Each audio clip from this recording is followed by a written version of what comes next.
Hello các bạn, chào mừng các bạn đã quay trở lại với kênh của tôi Này Đốc. Thì chắc là các bạn đang thắc mắc là tại sao mình đang chọn cái góc quay nó hơi kỳ quái của mình như thế này nhỉ? Mình cũng không biết nữa. Đại khái là mình đang cố diễn tả tâm trạng của mình trong những ngày tháng vừa qua, khi mà cũng phải là ở trong nhà được gần 2 tháng rồi ấy, nên tâm trạng cũng khá là bí bách. Nhưng mà không sao, bật mút lại nào. Hi guys, how you doing? Welcome back to Tornado's channel. Chào mừng các bạn đã quay trở lại với kênh của Tornado và mình là Thái Quang Trí. Và đây là series review các môn học thiết kế của mình. Và để không mất thời gian của các bạn thì mình xin phép được bắt đầu giới thiệu nhân vật chính của chúng ta ngày hôm nay nhé. Bắt đầu thôi.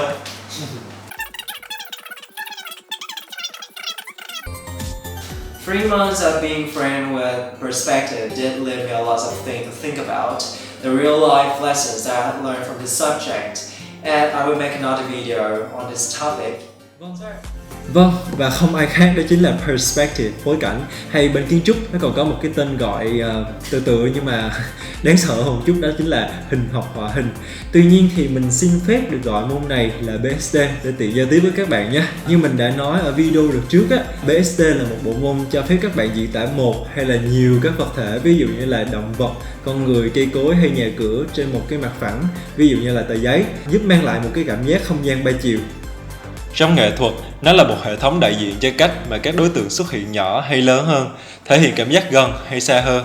Phối cảnh hay đường tầm mắt là chìa khóa cho hầu như bất kỳ bản vẽ hoặc phác họa, cũng như nhiều bức tranh hội họa. Đây là một trong những nguyên tắc cơ bản mà chúng mình cần hiểu trong nghệ thuật để có thể tạo ra những bức tranh phong cảnh thực tế và đáng tin cậy. Vậy, BST đã mang đến cho mình những lợi ích gì và vì sao các designer ít nhiều cũng nên biết qua bộ môn này? Mình xin chia sẻ điều này dựa trên những trải nghiệm cá nhân của mình đối với môn học này nhé. Bắt đầu thôi. Đầu tiên, trong rất nhiều lợi ích mà BST mang lại, có những lợi ích khả kiến, tức chúng ta có thể nhận thấy một cách rõ ràng, cũng như những lợi ích ngầm mà chúng mình chỉ có thể cảm nhận được sau những trải nghiệm thực tiễn với môn học. Ở phần đầu, mình xin được bàn về những lợi ích mà mình có thể dễ dàng nhìn thấy trước nhé. Đầu tiên và không thể bàn cãi, BST giúp tăng độ thẩm mỹ cho tác phẩm. Độ thẩm mỹ ở đây mà mình muốn nhắc đến, đó chính là tính logic trong không gian. Đó là những cảm giác không gian ba chiều, ví dụ như là độ sâu. BST sẽ cung cấp cho chúng ta những kiến thức nền tảng về các yếu tố ảnh hưởng đến cách chúng ta nhìn nhận một vật thể trong không gian. Chúng biến dạng như thế nào ở từng góc nhìn khác nhau, ví dụ như luật xoay gần, sự chồng chất, ánh sáng hay bóng đổ. Những kiến thức này sẽ giúp tác phẩm mang đến cho người xem cảm giác thực tế và gần gũi hơn. Thứ hai là sự đa dạng về góc nhìn. Chúng ta có vô số góc nhìn cho một đối tượng. Mỗi góc nhìn khác nhau sẽ mang đến những trải nghiệm và cảm xúc khác nhau. Chính vì sự đa dạng như vậy, BST sẽ hỗ trợ chúng mình trong việc chọn lựa những góc phù hợp với thông điệp cũng như là nội dung mà chúng mình muốn truyền tải qua tác phẩm. Từ đó cũng tạo cho bức tranh độ lôi cuốn nhất định với người xem. Ngoài ra, kỹ năng lựa chọn góc trong phối cảnh còn phần nào giúp chúng ta học hỏi và tiếp cận dễ dàng hơn trong các bộ môn như nhiếp ảnh và quay phim nữa đấy. Và lợi ích thứ ba mà mình muốn nhắc đến trong video này, đó chính là cơ hội vận dụng các nguyên lý thiết kế. Chắc hẳn các bạn designer ở đây đều chẳng xa lạ gì với nguyên lý thị giác nhỉ? Ví dụ như là point, line, shape hay là rhythm, nhịp điệu, contrast, tương phản, vân vân và vân vân, rất là nhiều thứ như thế. Vậy thì chúc mừng bạn đã đến với sân chơi BST, nơi mà bạn có thể áp dụng được hầu hết các nguyên lý thị giác một cách vô cùng rõ ràng đấy nhé. Nói đến đây thì chắc một số bạn sẽ bảo mình là dễ, bởi vì bạn thiết kế nào mà chẳng cần phải dùng những nguyên lý thị giác như thế này. Thì đúng là như vậy, bất kỳ bạn thiết kế nào chúng ta cũng đều nên cân nhắc đến những nguyên lý thị giác để có thể đạt được hiệu quả và chất lượng tốt nhất. Tuy nhiên, đối với mỗi lĩnh vực khác nhau thì chúng sẽ có những cách để mà áp dụng những nguyên lý này khác nhau. Vậy thì đối với BST, những nguyên lý này đã được áp dụng như thế nào? Hãy cùng mình đi qua một số ví dụ mà mình mới vừa khám phá ra nhé. Bắt đầu thôi. Các đường thẳng song song, đường cong của các công trình kiến trúc. Những điểm tụ có thể được dùng như những điểm hút để lôi cuốn sự tập trung của người xem. Mọi đường nét hoa văn, chất liệu đều có sức nặng nhất định trong BST. Vì vậy, đây là cơ hội tốt để chúng ta có thể vận dụng và hiểu thêm những nguyên lý ấy trong các thiết kế của mình. Và lợi ích thứ tư mà mình muốn đề cập, đó chính là BST có thể được áp dụng ở đa dạng các môn học, lĩnh vực thiết kế khác. Đóng vai trò như một bộ môn khoa học có thể giải thích được các hiện tượng distortion, hay còn gọi là sự biến dạng của vật thể trong không gian. Chính vì vậy, BST vô cùng gần gũi với mọi người và cũng được ứng dụng rất nhiều trong những lĩnh vực khác nhau như nhiếp ảnh, làm phim như đã nói ở trên. hay các lĩnh vực thiết kế như logo, thiết kế minh họa, thiết kế nhân vật hay thiết kế nội thất. Nói tóm lại là bất cứ lĩnh vực nào cần trình bày một đối tượng nào đó trong không gian. Vậy thì thông qua phần trình bày của mình về các lợi ích của BST đem lại thì mình hy vọng phần nào đã giúp cho các bạn hiểu thêm về tầm quan trọng cũng như là tính ứng dụng thực tiễn của môn học. Và tiếp theo thì mình xin chuyển sang một nội dung khác, đó chính là trả lời các câu hỏi của các bạn khóa dưới mình về bộ môn này.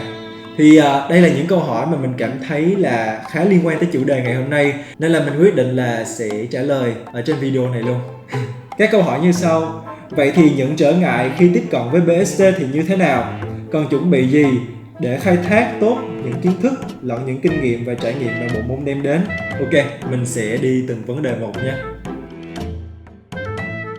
Với bộ môn giải phẫu học cho nghệ sĩ mà mình đã chia sẻ ở video trước, sự kiên nhẫn để luyện tập trong kỹ năng quan sát và so sánh lẫn học hỏi các kiến thức về cấu tạo cơ thể người là nòng cốt để tiến xa. Thì với BST cũng phần nào tương tự khi bộ môn đòi hỏi chúng ta cần kỹ năng quan sát và so sánh tương quan giữa các đối tượng. Tuy nhiên, còn cần phải vận dụng ít nhiều những logic toán học như hình học không gian, vì tất cả mọi vật thể đều được cấu tạo từ những khối cơ bản như khối nón, khối cầu, khối trụ và khối hợp. Bên cạnh đó, những kiến thức về hình học phẳng hay khái niệm về tính chất của từng loại nguồn sáng, quy tắc hình thành bóng đổ, bóng tự thân cũng được áp dụng thường xuyên. Chính vì vậy, một bức họa BST thường là sản phẩm hút mắt người xem nhờ vào độ tỉ mỉ cũng như là sự thông minh ở cách bài trí, tính toán cũng như sự am hiểu của người vẽ và các yếu tố môi trường tác động đến thị giác. Nhưng không phải vì yêu cầu logic nhiều đến thế mà BST là những sản phẩm khô khan về mặt tạo xúc cảm. Một bức họa BST hoàn toàn có thể mang đến cho người xem những cung bậc cảm xúc khác nhau nhờ vào góc nhìn, đường nét hay màu sắc. Mà những thứ ấy thì vô vàn, nên là BST cũng có vô vàn cách để khiến chúng ta chuyển từ buồn sang vui và từ vui sang buồn đấy. Chà, cũng hơi lan man rồi đấy. Quay trở lại với những yêu cầu hóc búa hách não của BST nào. Vậy thì với mình, một đứa sẽ chạy bay khói khi ghi danh của anh Toán, làm thế nào để tồn tại trong môi trường BST này? Để trả lời cho câu hỏi này, mình xin đưa ra một câu hỏi khác. Nghe nó lại hợp lý thế nhỉ? Vậy có nhất thiết một bài vẽ BST phải chính xác từng ly từng tí hay không?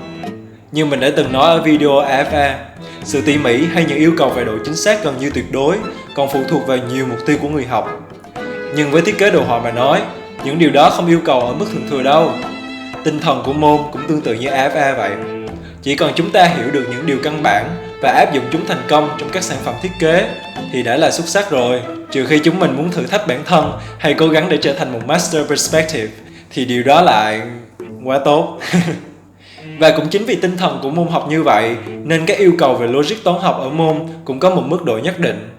Không bắt buộc người học phải lao vào chứng minh mặt cầu ngoại tiếp khối chóp hay tìm thể tích các khối đa diện. Tuy nhiên, ở một mức độ nào đấy, chúng mình vẫn nên trang bị cho bản thân những kiến thức căn bản nhất về hình học không gian và hình học phẳng để hiểu được những tính chất phối cảnh nhé.